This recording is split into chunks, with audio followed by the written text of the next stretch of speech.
Olá, eu sou o professor Marcos Marra e na videoaula de hoje nós vamos falar de leis ponderais e de estequiometria.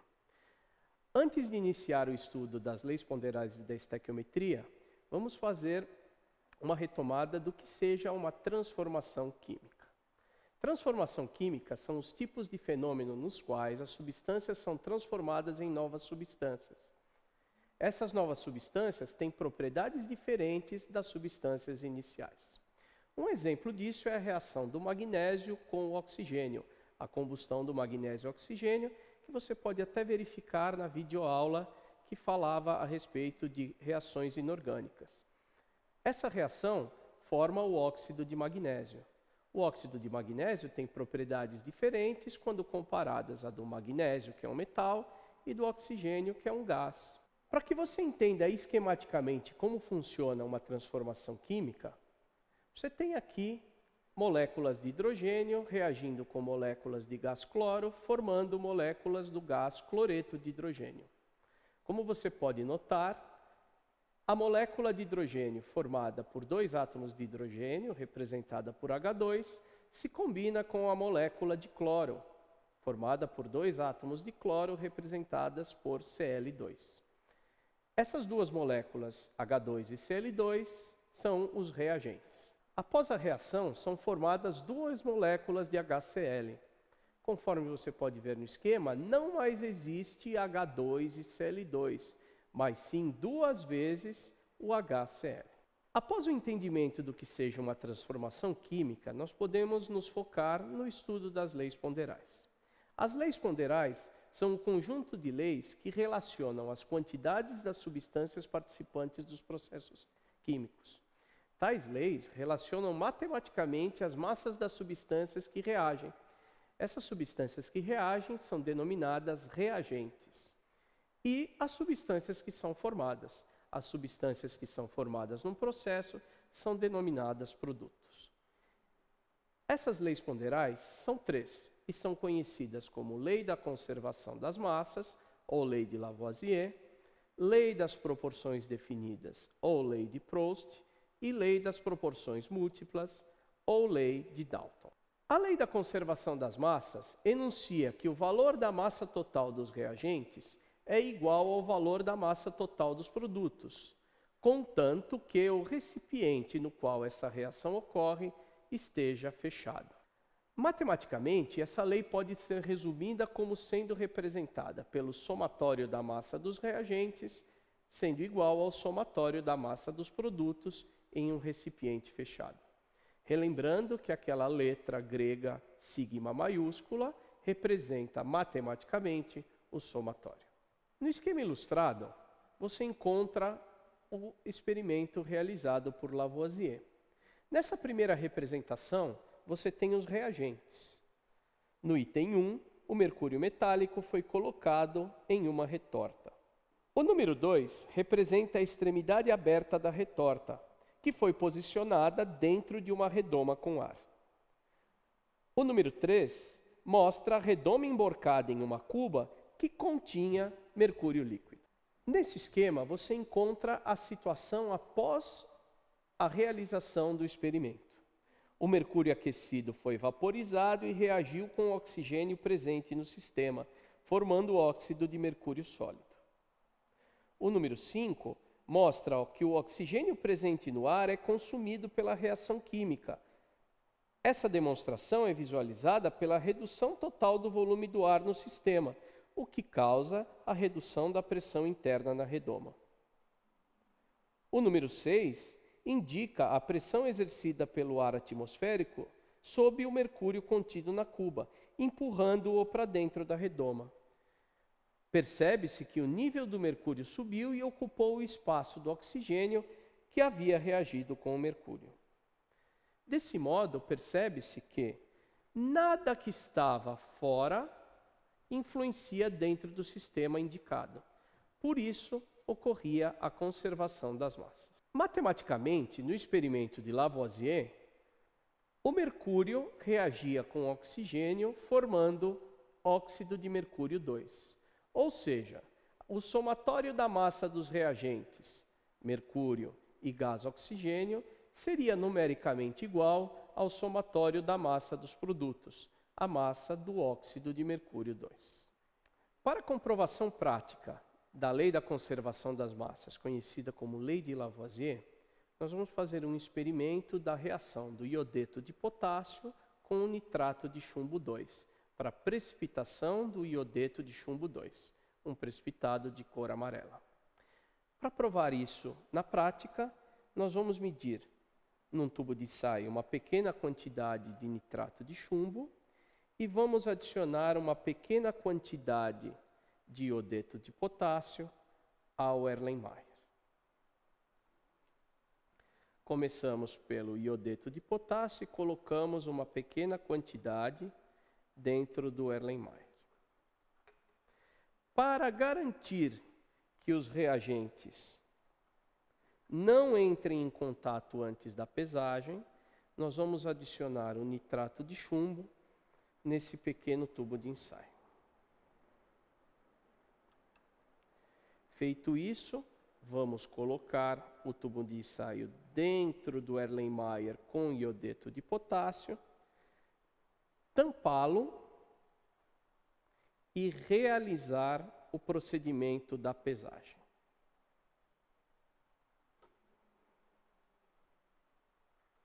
Com a utilização da balança, nós podemos verificar que os reagentes iodeto de potássio e nitrato de chumbo mediram 106,20 gramas. Essa é a massa correspondente aos reagentes. Agora, um breve movimento e os reagentes entram em contato, formando um precipitado amarelo.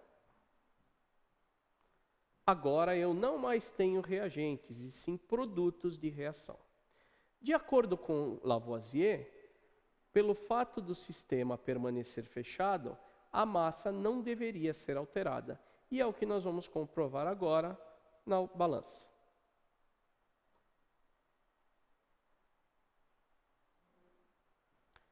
A verificação da massa dos produtos coincidiu com a massa dos reagentes, ou seja, foi provada a veracidade da lei de Lavoisier.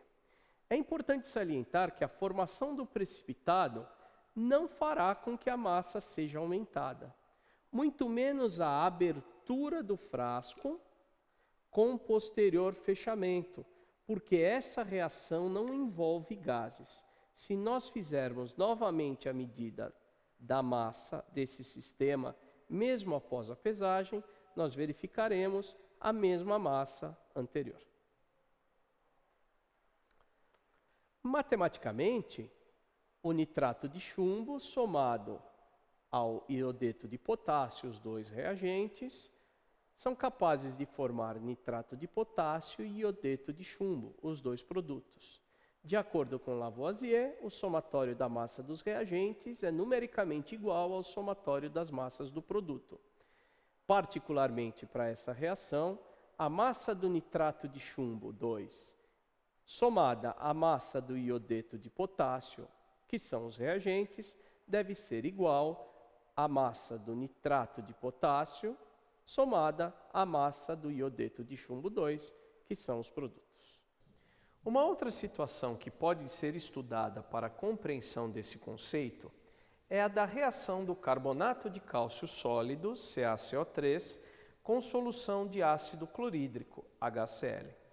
Nessa reação, podemos observar na equação química que são produzidos cloreto de cálcio, o CaCl2, gás carbônico, o CO2, e água. Assim, de acordo com a lei da conservação das massas, o somatório das massas dos reagentes, que são carbonato de cálcio e ácido clorídrico, deve ser igual ao somatório da massa dos produtos, o cloreto de cálcio, gás carbônico e água. Para demonstrar esse experimento, nós vamos utilizar o carbonato de cálcio sólido, uma pequena porção de ácido clorídrico e vamos utilizar como nosso sistema fechado um Erlenmeyer com rolha. Para evitar o contato entre os reagentes, vamos nos utilizar de um tubo de ensaio. Da maneira semelhante àquela realizada no experimento anterior, vamos colocar uma pequena porção de carbonato de cálcio dentro do Erlenmeyer.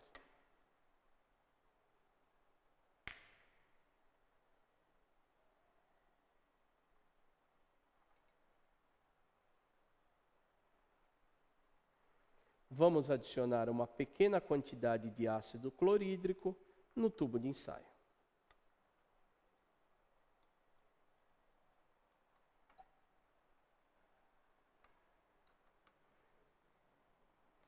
Colocar gentilmente o tubo de ensaio no fundo do Erlenmeyer e tampá-lo.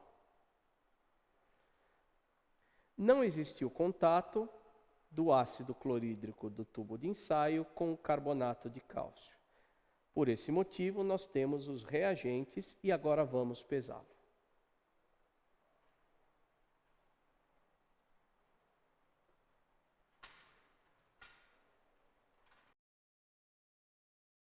Percebeu-se que mesmo quando há formação de gás pelo fato do sistema encontrar-se fechado, a massa não sofre variação. No entanto, se nós abrirmos o frasco, o gás carbônico formado nesse processo vai ser liberado para o ambiente. Voltando com a tampa, agora não mais existe gás carbônico dentro do frasco de reação. Vamos fazer novamente a pesagem para verificação.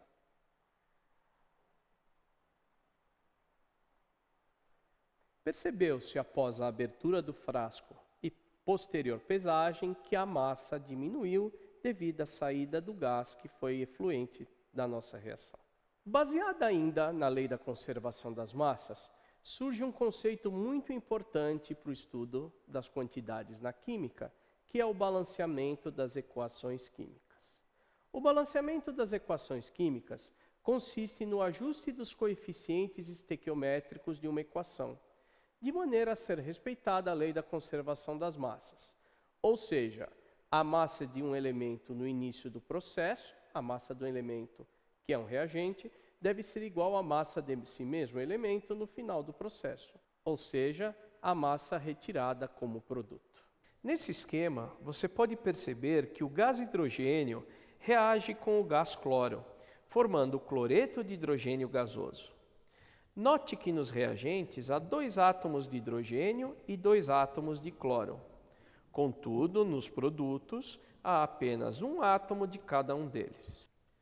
Como você deveria proceder para acertar a quantidade de átomos em ambos os lados da equação?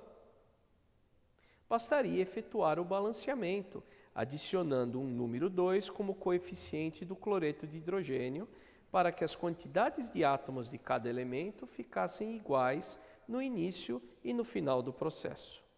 Sendo assim, suas massas seriam iguais, respeitando, portanto, a lei da conservação das massas. Para comprovar matematicamente a lei das proporções definidas, é necessário que nós comparemos as massas de 2 substâncias em 2 diferentes experimentos. A proporção entre essas massas deve permanecer sempre constante, por isso, proporções definidas. No caso da terceira lei ponderal, a lei das proporções múltiplas, isso não vai ocorrer.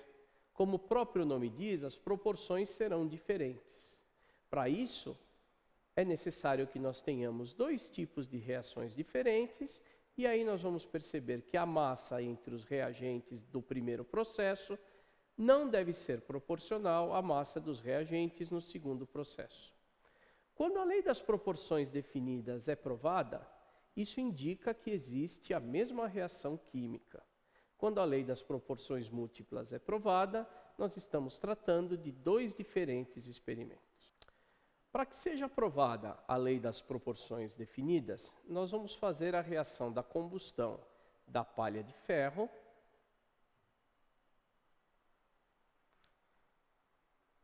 em 2 momentos, cada qual com uma massa diferente de palha de ferro. Inicialmente, nós vamos pesar uma placa, no qual nós vamos usar de suporte para pesagem.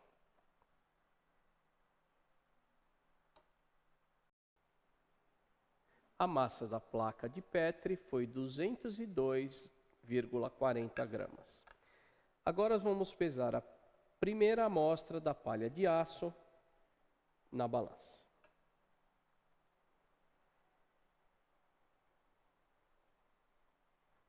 A massa do conjunto placa de Petri mais bombril resultou em 205,91 gramas. Para que seja determinada a massa somente da palha de aço, nós fazemos uma subtração da massa medida pela segunda vez, a massa do conjunto, menos a massa somente da placa de Petri, a primeira massa medida.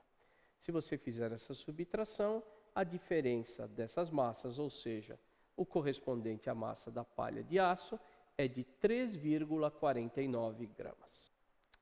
Para fazer a reação de combustão da palha de ferro com o oxigênio do ar, é necessário inicialmente acender o bico de gás. Tomando todos os cuidados, primeiro ligando a chama e depois abrindo o registro do gás. Vamos utilizar uma pinça metálica para atear fogo à palha de aço e depois deixar a palha de aço no processo de combustão.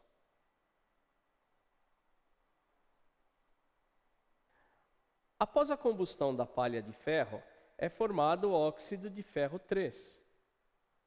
Agora nós vamos proceder à pesagem do produto da reação.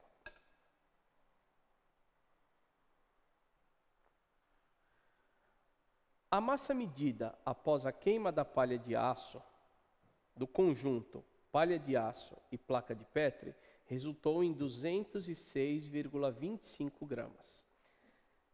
De maneira análoga àquela que nós fizemos na medida antes da reação, para descobrir somente a massa da palha de aço, eu devo fazer a subtração do valor do conjunto pelo valor da massa da placa de Petri vazia. Logo, esse resultado, 206,25 menos 202,40, vai resultar em 3,85 gramas da massa da palha de ferro já queimada. Comparando a massa dessa palha de ferro antes da queima e depois da queima, nós verificamos um aumento desse valor. Esse aumento do valor se deve à incorporação da massa do oxigênio anteriormente presente no ar e, portanto, não medida na balança, ao ferro contido na palha de aço, na formação do óxido de ferro 3. Para que seja possível a comparação da lei das proporções definidas, é necessário que seja feita a mesma experiência com uma massa diferente. Por isso, nós vamos pegar um pedaço de palha de ferro, de massa diferente, e fazer a pesagem e a reação do mesmo jeito. Inicialmente, medindo a massa da placa de Petri na balança, percebe-se o valor de 202,40 gramas. O mesmo valor utilizado anteriormente. Agora, colocamos a palha de aço no interior da placa de Petri e fazemos uma nova medida. Medindo a massa da palha de aço mais a placa de Petri, nós obtivemos a massa de 207,6 gramas. Inicialmente, a massa da placa de Petri mediu apenas 202,40 gramas. Logo, a diferença que corresponde à massa da palha de aço sozinha é de 4,66 gramas. Agora vamos efetuar o mesmo tipo de reação, a queima da palha de aço, para que obtenhamos o produto do processo. De novo, colocamos a palha de aço no fogo e deixamos a reação ocorrer na placa de Petri. Após o final da reação de combustão da palha de aço, nós devemos desligar o bico de gás e vamos fazer a medição da massa da palha de aço mais a placa de Petri depois da queima. A massa do conjunto palha de aço já queimada mais placa de Petri resultou em 207,66 gramas.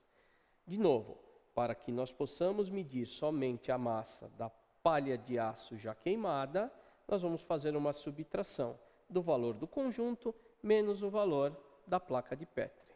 207,66 menos 202,40, o que resulta na massa da palha de aço depois da queima, 5,26 gramas. Trabalhando agora com os resultados para provar que a lei das proporções definidas é válida nesse caso, nós vamos fazer a análise matemática dos valores obtidos. No experimento 1, a massa do ferro 3,49 e a massa do ferro no experimento 2, 4,66. A divisão, ou seja, a proporção entre esses números é da ordem de 0,4789. Já a massa do ferro já queimado, da palha de aço já queimada, 3,85 no primeiro experimento contra 5,26 no segundo experimento, o que dá uma proporção de 0,7319.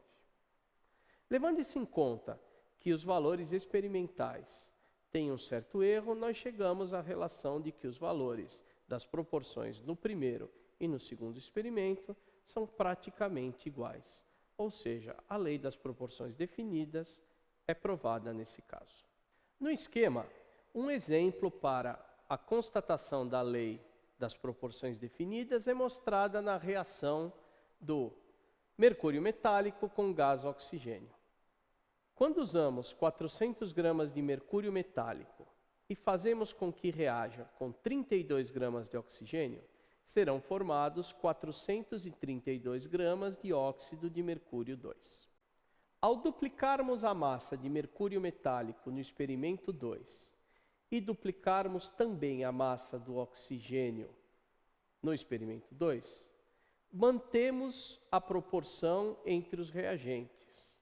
Portanto, a massa produzida de óxido de mercúrio 2 também será duplicada, provando desse modo que o produto da reação será o mesmo. Assim é provada a lei das proporções definidas. No caso de uma reação na qual as proporções são modificadas, exemplificando matematicamente, com o uso de 400 gramas de mercúrio metálico reagindo com 32 gramas de gás oxigênio, serão produzidas 432 gramas de óxido de mercúrio 2. Se nós duplicarmos a quantidade de mercúrio, mas mantivermos constante a quantidade de oxigênio, as proporções serão modificadas. Por isso, a massa produzida não será mais duplicada, e sim será o somatório da massa dos reagentes, 832 gramas. Mostrando desse modo que a proporção entre os reagentes e os produtos não se mantém constante. Nesse caso, uma reação diferente produziria uma nova substância, o óxido de mercúrio 1. É baseado nessas leis que surge um conceito químico chamado de cálculo estequiométrico.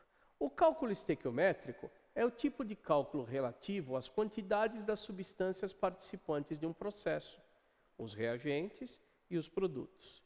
Esses cálculos eles dependem das proporções definidas pelos coeficientes estequiométricos, os números que nós relacionamos no balanceamento da equação química. Para que nós aprendamos de maneira correta os cálculos estequiométricos, é necessário o conhecimento de alguns pré-requisitos: unidade de massa atômica, massa molecular, o conceito de mol, da constante de Avogadro e da massa molar.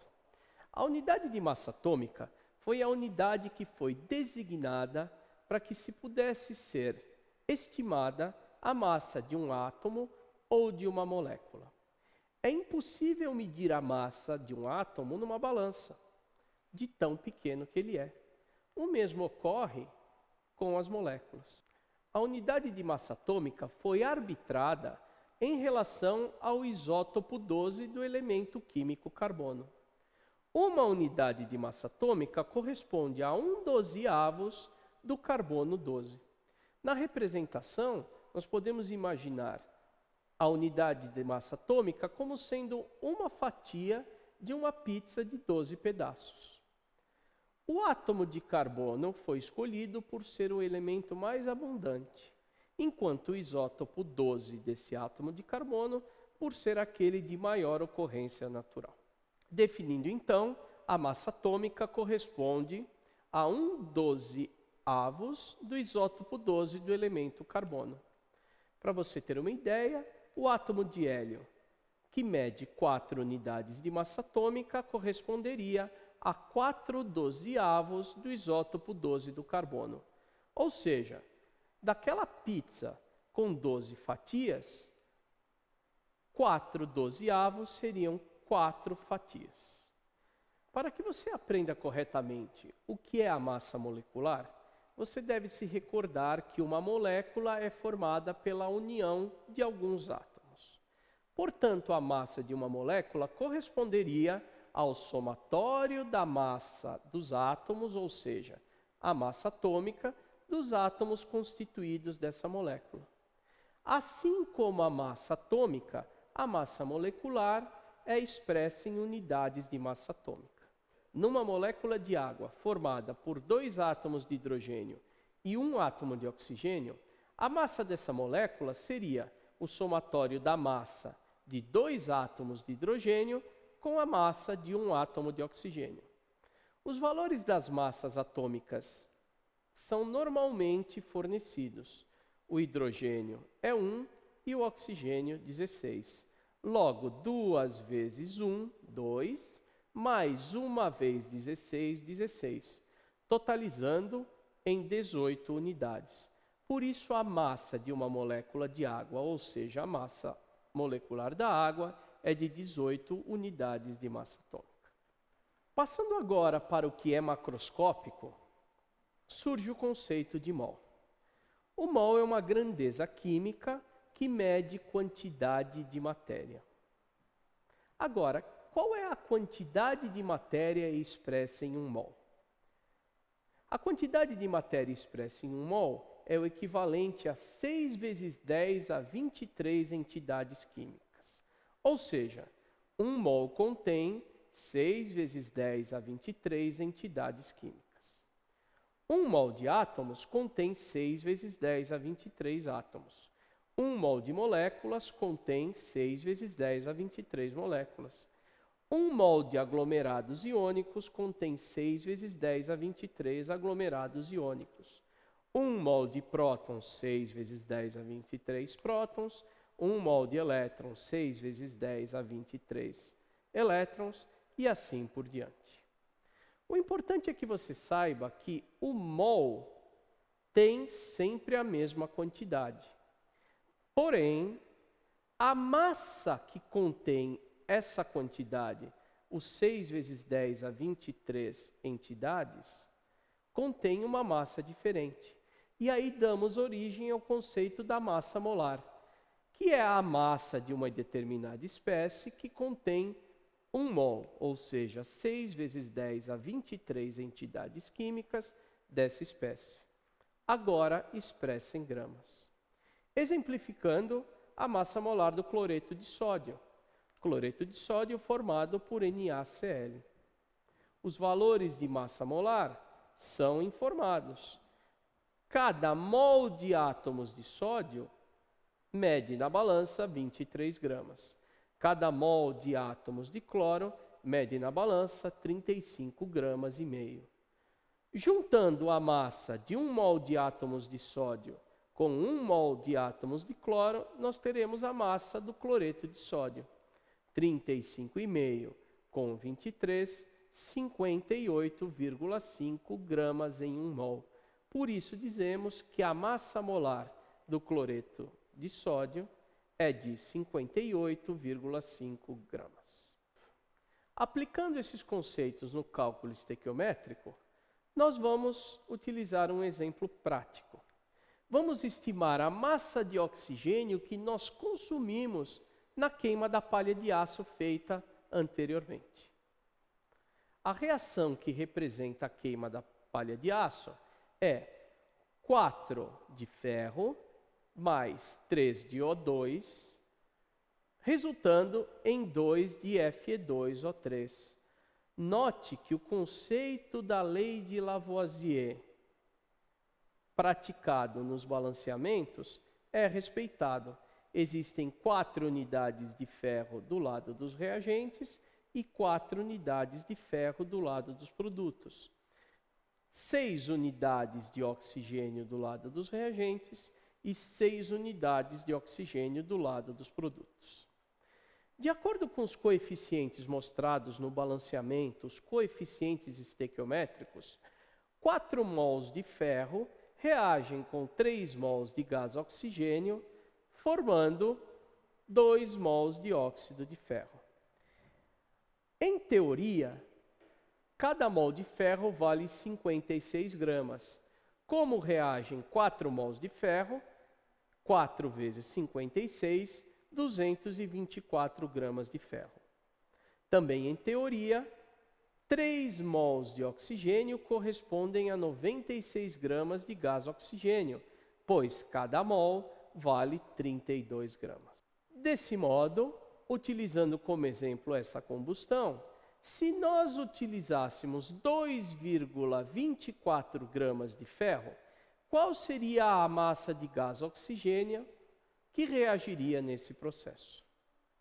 Utilizando a lei das proporções definidas, se a cada 224 gramas de ferro eu devo utilizar 96 gramas de gás oxigênio, ao utilizar 2,24 gramas de ferro e mantendo a proporção definida, seria necessária a utilização de 0,96 gramas de gás oxigênio.